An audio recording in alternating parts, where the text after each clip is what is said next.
از خیمگاه سوخته تا ساحل فرات تعلیم گاه رهبر خلق دو عالم است. جهان سپاس تقدیر و تشکر می نمایم از هیئت دسته سینه‌زنی قریه محترم تغلق و نوحخانش ذبیح الله بابایی که واقعا خوب نوحه خواندن و خوب سینه زدن. اجرکم الله ماشاءالله. و همکنون از هیئت دسته محترم قریه گزکی و نوحخانش محمد آمان بابایی اخلاقی دعوت می شود که در جایگاه تشریف آورده و به ادامه آن هیئت دسته سینه‌زنی قریه چهارشنبه آمادگی داشته باشد. بر سرور و سالار شهیدان حسین ابن علی بر محمد و آل محمد صلوات. خستگان عشق را ایام درمان خواهد آمد، غم مخور آخر طبیب دردمندان خواهد آمد. آنقدر از کردگار خویشتن امیدوارم که شفا بخش دل امیدواران خواهد آمد. صبر کن یا فاطمه ای بانوی پهلو شکسته، مهدیت با شیشه دار و درمان خواهد آمد. اجماعاً سلام بر محمد و اهل بیت پاک محمد صلوات. پیشخانی نوحه به قربانی سرت بابا بگردد دخترت بابا، به قربانی سرت بابا بگردد دخترت بابا، به قربانی سرت بابا بگردد دخترت بابا، به قربانی سرت بابا بگردد دخترت بابا، به قربانی سرت بابا بگردد دخترت بابا، به قربانی سرت بابا بگردد دخترت بابا، به قربانی سرت بابا بگردد دخترت بابا.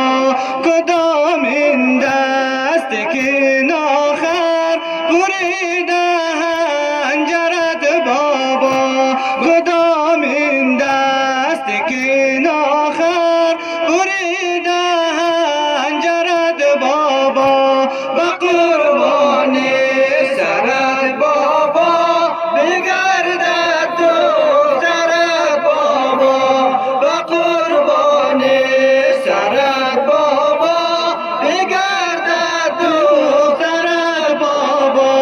تو را ای لاله زهرا که عشاق جدا کرده، مرا چون بلبل شیدا به داغت مبتلا کرده، مرا چون بلبل شیدا به داغت مبتلا کرده، و قربانی سرت بابا بگردد دخترت بابا، به قربانی سرت بابا بگردد دخترت بابا.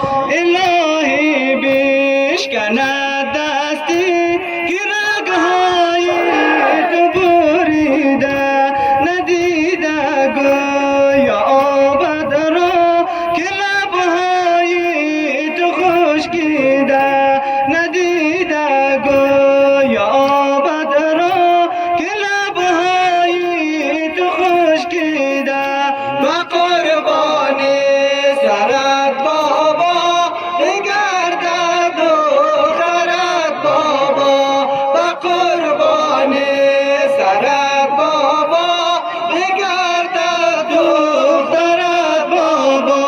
تو آقای جهان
بگردد